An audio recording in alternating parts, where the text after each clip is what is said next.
inches packed with dynamite. There was anarchy on the South Pacific set. Mitzi Gaynor had to avoid a real tsunami, dance on scorching hot sand, and cope with poisonous shampoo. However, that isn't even the most outrageous aspect. At the age of 92, she is finally coming clean about the backstage drama that no one was aware of, including the cause for Elizabeth Taylor's complete breakdown and the actual reason the film nearly never happened. She's disclosing everything they attempted to conceal today. Mitzi Gaynor was born on September 4, 1931 in Chicago. As noble as her Hungarian ancestry, her true name was Francesca Marlene de Chagny von Gerber. Her mother danced while her father played music. Her attraction to the theatre was not surprising given her parents' behavior. She was raised as an only child in a household that valued ambition, rhythm, and music. Her family relocated during the Great Depression, first to Elgin, Illinois, then to Detroit, and when she was 11, to Los Angeles. Everything changed with that final move. Los Angeles wasn't merely a city. It served as the center of the entertainment sector. This was the place to be if you wanted to succeed. Despite having a long history, her given name wasn't exactly appropriate for the film industry. She was advised to change it by 20th Century Fox when she began to receive attention. The length and complexity of Francesca Marlene de Chagny von Gerber were excessive. They were looking for something memorable and catchy. Her name was Mitzi Gaynor. She was already causing a stir before Hollywood called. She began taking ballet lessons at the age of 11, not as a pastime or an after-school activity. She meant it. She began performing professionally at the age of 13. She lied about being 16 because she was desperate to get a part in the Los Angeles Civic Light Opera Company. It was successful. She demonstrated her determination and talent by landing a role in Song Without Words, and that was just the start. She soon appeared in Naughty Marietta, The Fortune Teller, and Roberta. These were teachings as much as performances. She gained confidence in her ability to move, maintain an audience's interest, and easily combine dancing and singing. She became sharper, stronger, and more prepared for the future with each performance. However, she wasn't quite as graceful on stage for the first time. When she performed at a dance recital, she was 7 years old. Every move had been practiced and committed to memory. She did not, however, remember to use the restroom prior to taking the platform. Under the bright lights, midway through her act, catastrophe struck. She had an accident right there in front of everyone. The majority of children would have fled and never returned. Although she didn't remain backstage for long, Mitzi also fled. Even at 7, she knew that a little self-assurance could go a long way, so she wiped away her tears, applied lipstick, and asked if she could put it back on. The audience applauded her bravery as well as her talent. She discovered something significant that evening. How you respond to mistakes is more important than the mistakes themselves. She saw Carmen Miranda play at a theater when she was 9 years old. Everything was bigger than life, including the music, colors, and enthusiasm. Mitzi was enthralled as she sat there. She wanted to be more than simply a spectator. She desired to be the one on stage who captured everyone's. Something clicked inside her that night. She wasn't merely going to sing and dance. She would become famous. Mitzi Gaynor began performing with the Los Angeles Civic Light Opera Company at the age of 13. A 20th Century Fox talent scout noticed her performance in Naughty Marietta, which led to an audition that transformed her life. She entered the golden age of Hollywood when she secured a 7-year deal at the age of 17. Her dancing, charisma, and ability to light up a space were all adored by the studio. However, they thought her name, Francesca Gerber, lacked the glitz of a real Hollywood star. They were looking for something memorable and catchy. She already went by the moniker Mitzi, and Gaynor sounded familiar, like the name of silent cinema star Janet Gaynor. The name has a classy yet approachable vibe. Mitzi Gaynor was born, and within long, her name was showing up on theater marquees all over the nation. In 1950, she starred in her first movie, My Blue Heaven. Dan Daly and Betty Grable star in a musical. She had a minor role as a dancer. However, she made an impression as soon as she appeared on TV. She made people pay attention with her singing, Live hard, work hard, love hard. She was not merely a background performer. There was something unique about. Fox also witnessed it. She had already transitioned from supporting to main roles by the age of 19, which is uncommon in a field full of famous people. She was entering the public eye at a time when Hollywood's musical age was coming to an end. Golden Girl, released in 1951, was her first major leading role. She portrayed the real-life Gold Rush performer Lotta Crabtree. Comedy, drama, and intricate musical pieces were all present in the movie. In fact, it included the Academy Award-nominated song Never. Audiences adored Mitzi, and critics appreciated her enthusiasm. She was unavoidable due to her charisma, presence, and flair. Fox encouraged her to play more leading parts as a result of her achievement. She portrayed the endearing and humorous role Emily Ann Stackerly in Bloodhounds of Broadway in 1952.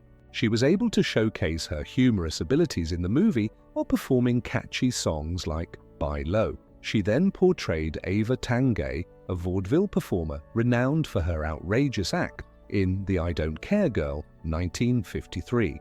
Mitzi put her all into the part, which was daring. The movie made $1.5 million at the box office, which is more than $13 million in today's currency. There was something unique about Mitzi Gaynor. She possessed a certain spirit that made her memorable in addition to her talent. She had an unmistakable presence, whether she was dancing across the screen or sharing a scene with the biggest names in Hollywood. She was surrounded by legends in the 1954 film There's No Business Like Show Business, Donald O'Connor, Ethel Merman, and Marilyn Monroe.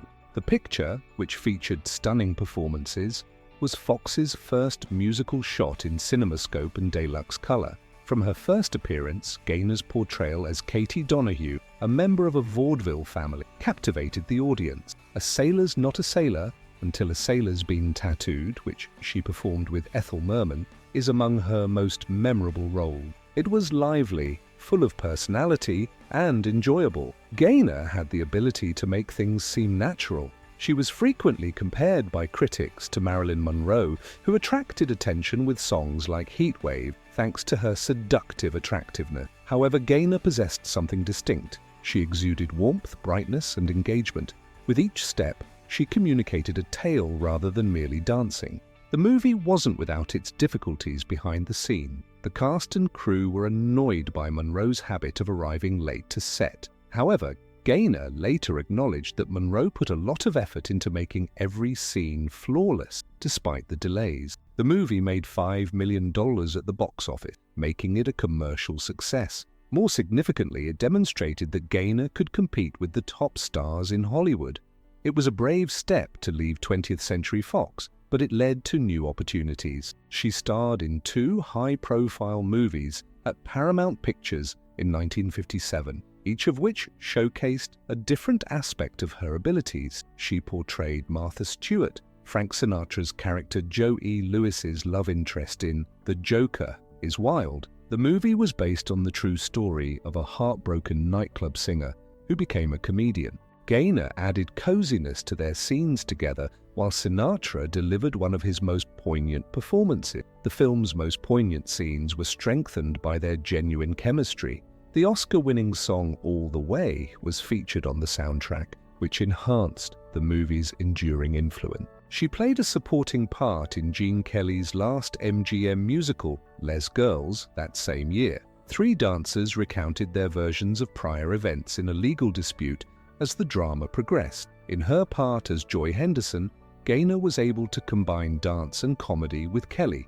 A humorous number with a biker theme was one of their most memorable moments. It was an unanticipated scenario that demonstrated her ability to keep up with Kelly's precise timing and technique. There was considerable competition for major roles in Hollywood in the 1950s, but few casting contests were as intense as the hunt for the ideal Nellie Forbush in the South Pacific movie. Mary Martin had made the part memorable. She set a bar that appeared insurmountable and won a Tony Award for her performance. However, Martin was in her 40s by the time Hollywood was prepared to release the musical on the big screen. The studio started looking for a new Nellie since they thought she was too old to play a youthful Navy nurse. The part was sought after by some of the top actors of the time. There was Elizabeth Taylor. Despite her attractiveness and charisma on TV, she had a flaw. She was neither a dancer nor a vocalist. She still went to the audition, but her anxieties got the better of.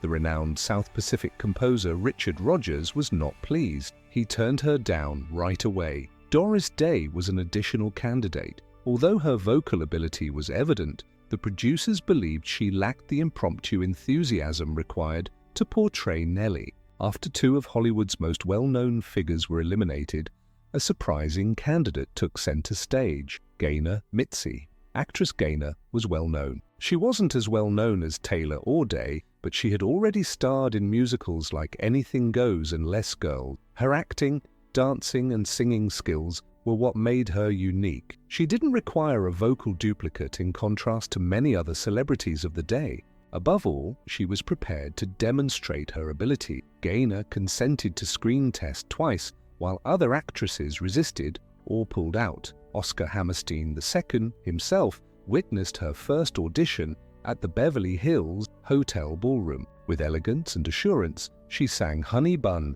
and a cockeyed optimist, perfectly encapsulating what made Nellie such a charming figure.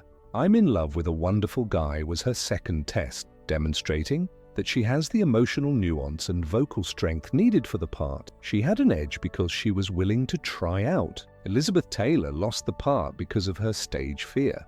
Doris Day had blown the chance away entirely. Gaynor, however, saw every audition as an opportunity to demonstrate why she was the best option.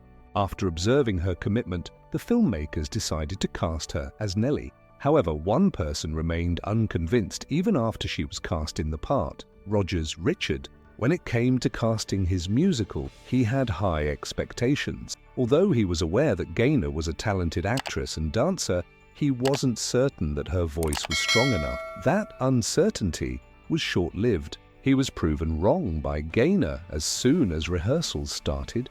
She worked closely with filmmaker Joshua Logan to bring Nellie's personality to life, spending hours honing her songs. Rodgers suddenly realized what the others had been seeing all along as she sang "I'm Gonna Wash That Man Right Out of My Hair." She wasn't merely acting the role. Nellie Forbush was her name. Despite the challenges of filming on Kauai, Hawaii, Gaynor remained totally dedicated. She insisted on performing all of her own songs, which was uncommon for Hollywood musicals at the time and different from many other stars of the day. As filming progressed, she and Rossano Brazzi, who played Emile Debec, only became closer. Because their romance was based on genuine effort behind the scenes, it seemed natural on television. It wasn't easy to take over a job that Mary Martin had made iconic. She gave a Broadway performance that many thought no one could match. However, Gaynor embraced the role rather than attempting to mimic Martin. She infused Nellie with a new vitality that was lively, kind, and playful.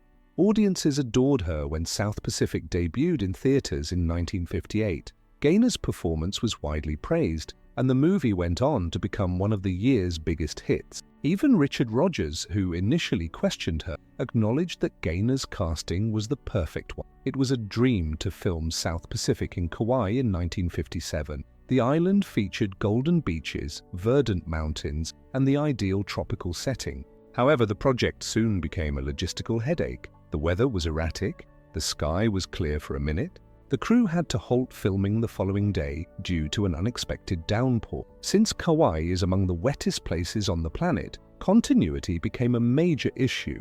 Because the weather continued changing between takes, there are situations where the lighting changes considerably. It is also evident in the "there is nothing like a dame" scene, when some of the photos appear sunny and bright, while others are cloudy and dark. The tsunami warning followed. A huge tidal wave hit the north shore of Kauai on March 9, 1957. Houses were demolished. Access to important filming locations was cut off when the Kalahewai Bridge collapsed. Production had to stop entirely, and trucks transporting equipment were stuck. Transporting equipment to the island has been difficult even before the tsunami. There weren't many flights to Kauai in 1957. Before they could even get to the set, many members of the cast and crew had to wait for days in Honolulu. The filmmakers persisted in spite of everything. They filled in the blanks with process pictures and matte paints when the weather prevented them from taking outdoor photos. Although 20th Century Fox lost thousands of dollars due to the delay, the outcome was worthwhile. The film's stunning images made Kauai a popular destination for filmmaking. It would be followed years later by films like Pirates of the Caribbean and Jurassic Park. But it wasn't just natural disasters that plagued the production. The usage of color filters during a musical section was one of its most contentious decisions. Cinematographer Leon Shamroy applied striking color filters straight onto the camera lens in order to replicate the spectacular lighting of the stage play, which was the goal of director Joshua Logan. A deep magenta filter during Bali High gave the area a surreal quality. To accentuate the romanticism, other songs, such as Some Enchanted Evening, were colored in shades of slate green or gold. The audiences were split. The effect, according to Rogers and Hammerstein, detracted from the music. There was too much for some viewers, who even thought there was a theatrical technical issue. Additionally, some scenes appeared hazy rather than magical due to the filters. Logan justified his choice by claiming that the filters maintained the graphics consistency and helped conceal overcast sky. It is still up for debate whether it was a daring artistic decision or a needless diversion. However, whether you like it or not, the movie wouldn't be the same without it. The task presented by South Pacific was quite different for Mitzi Gaynor. Although she was well known for her dancing in musicals such as There's No Business Like Show Business, she didn't have many opportunities to showcase her abilities in this part. There were less dance moves and more singing and acting when playing Nellie Forbush. She was occasionally annoyed by the movie's choreography, which prioritized group numbers over solos. Simple motions become challenging. It was challenging to shoot on Kauai's beaches, particularly Lumahai Beach, because of the uneven sand and stray boulders. On that terrain, dancing was practically impossible. Nevertheless, Gaynor's enthusiasm persisted. She subsequently stated that although she enjoyed dancing more, she was thankful for the opportunity to show off her voice, and the audience praised her performance. It nearly didn't happen in her most well-known scene, "I'm gonna wash that man right out of my hair." She had to sing and dance in the rain when the song was being filmed at Lumahai Beach. However, the shampoo they used caused such severe eye burns that the production had to halt. After a 2-hour round-trip drive, a team member hurried to Lihu to get Johnson & Johnson baby shampoo. The scene was rescued by that fast fix. Another problem was the water itself. It was freezing even though it was tropical. Gaynor had to suffer several takes of frigid showers while maintaining a happy appearance on camera. It was also difficult to time. She had to make sure her hair lathered correctly in every shot, while precisely timing her movements to the music. The scene's viability for the big screen was questioned even by Oscar Hammerstein II. He was concerned that a woman shampooing her hair lacked sufficient visual attraction. However, Gaynor's contagious energy disproved his theory. One of the most recognizable scenes in the history of musical films was the number. Off-screen, Gaynor and her co-star Rossano Brazzi clicked like clockwork. In the movie, their romance seemed genuine, and their light-hearted camaraderie on site contributed to that. At the time, Brazzi, who portrayed Emile Debec, had a weak command of English. Additionally, opera singer Giorgio Tozzi dubbed his singing voice. This was the reason he had been reluctant to accept the position, but he was the ideal fit because of his dapper on-screen persona.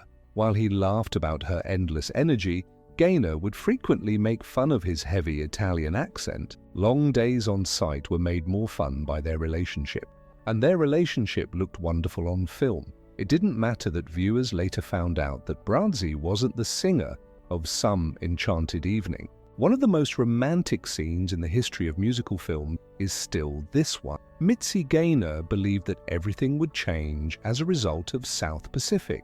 The 1958 movie made over $36 million worldwide, making it a major success. She was the only main character in the movie to sing her own songs, and she received a Golden Globe nomination. South Pacific ended up being one of her final big movies rather than a door open. She only appeared in 3 further films after the film's premiere, none of which were musical. For Love or Money, 1963, Surprise Package, 1960, and Happy Anniversary, 1959. In retrospect, she acknowledged that live performances were more her style than the big screen. Even if she didn't get the parts she desired in Hollywood, she wasn't going anywhere. She discovered a new stage instead. The 1960s saw a boom in television, with variety shows proliferating. With her blend of comedy, dancing, and singing, Gaynor became a household name in millions of homes. Audiences adored her because she was a genuine entertainer. On February 16, 1964, she experienced one of her most significant moments. She was the star of The Ed Sullivan Show that evening, which was the Beatles' second performance in the United States. Even though over 70 million people watched, Gaynor was the main attraction. She sang a medley of Birth of the Blues and When the Saints Go, Marching In, as well as Too Darn Hot and The More I See You. She held the stage despite the nationwide Beatlemania. She witnessed personally how rapidly the industry was changing backstage. The Beatles were new, young, and revolutionizing the world. Paul McCartney's boyish features even led her own choreographer to mistake him for one of the kids performing on stage. Gaynor, however, was unfazed. She adjusted. She began hosting her own TV shows, fusing humor, dance, and music in a fresh and intriguing way. Her ability to succeed in any medium was demonstrated by the enormous popularity of these shows, which led to Emmy nomination. Then she went one step farther. She was one of the most popular performers in Las Vegas by the late 1960s. There was nothing like her nightclub act. She earned $45,000 a week performing at the Riviera and the Flamingo. Although that was an unprecedented sum, Gaynor's performance was well worth the money. She gave amazing performances. She collaborated with renowned designer Bob Mackie, whose exquisite costumes became a staple of her look. Her concerts were hailed by critics as devastating and faultless. The greatest way to put it was in Life magazine.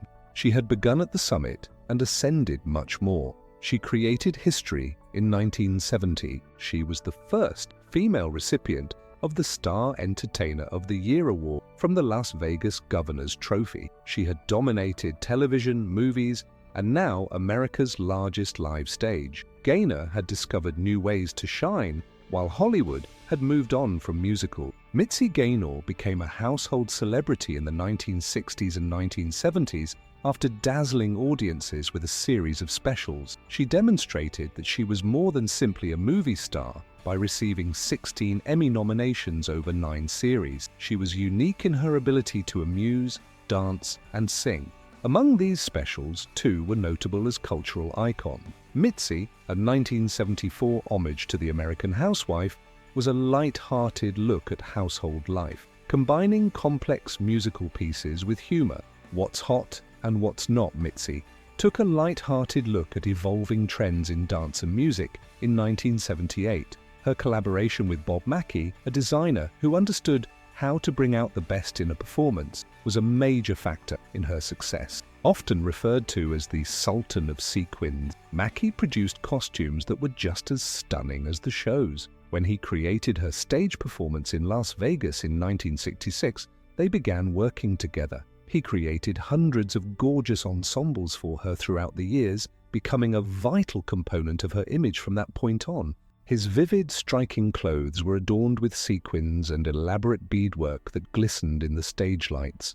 Her dance moves were even more captivating because each piece of clothing was made to move with her. He received an Emmy for his work in Mitzi, Roarin' in the 20s in 1976. He produced some of his most striking drawings for Mitzi, Zings, into Spring, a year later. Together they revolutionized television costume design, demonstrating that style was more than just appearances. It might be included in the actual performance. Gaynor never lost her passion for live theater, despite her triumph on television.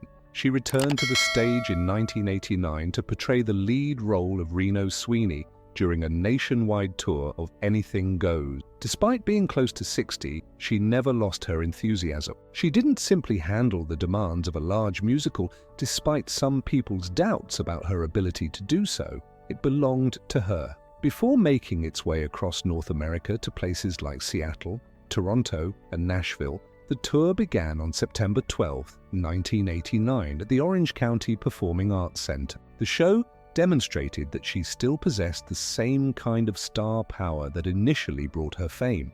Every night, when she gave incredible performances, the crowd stood up and applauded. This was more than just a stage comeback. It served as a reminder that genuine talent is always present. Her return to Kauai in 2009 to commemorate South Pacific's 50th anniversary was one of the most poignant events of her latter career. The return brought up a plethora of memories for her, who hadn't been back since production ended in 1958. The island had served as more than just a set for movies. It was now part of her tale. Some of the most memorable scenes in the movie were set against the backdrop of Kauai's gorgeous surroundings. She sung "I'm Gonna Wash," "That Man Right Outta My Hair," Lumahai Beach, and Mount Makana represented the ethereal Bali High. There were difficulties with filming. At one point, a tidal wave prompted the crew to halt work due to unpredictable weather. The island's beauty, however,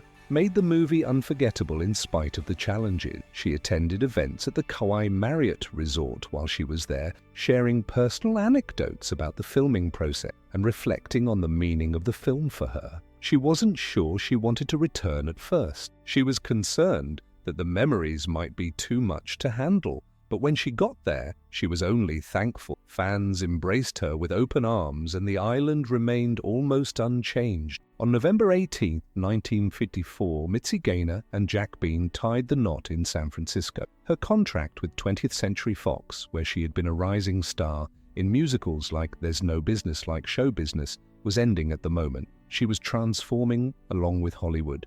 Bean made a daring choice of his own, just as she was deciding what to do next. He founded his own company, Bean and Rose Public Relations. After leaving his well-known position at MCA, his new bride was his first and most significant client. Bean recognized something in Gaynor right away that Hollywood hadn't fully accepted.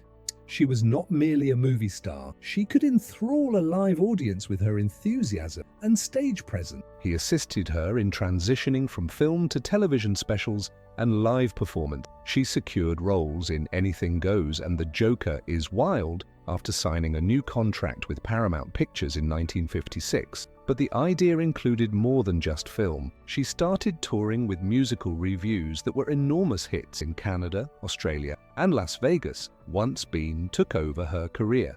They did not pursue red carpets or large social gatherings, in contrast to many Hollywood couples of their era. They favored a more tranquil existence. They purchased a house in Beverly Hills in 1960 and transformed it into a refuge where they entertained close friends rather than influential figures from Hollywood. Love, trust, and a unique balance between their personal and professional life were the foundations of their more than 50-year marriage. They differed from many of their colleagues in that they never had children. However, it was never regretted. Their relationship, according to Gaynor, was based on a profound understanding and unwavering support. She used to say that he was my champion, and he really was. Bean believed in her skill so strongly that he made it his life's mission to manage hers, leaving aside a bright position at MCA. His foresight allowed Gaynor's career to flourish long after Hollywood's heyday. Her musical revues gained popularity and drew crowds every year. In the late 1960s and early 1970s, many of them were even made into TV specials, demonstrating her ability to command both a stage and a national television audience.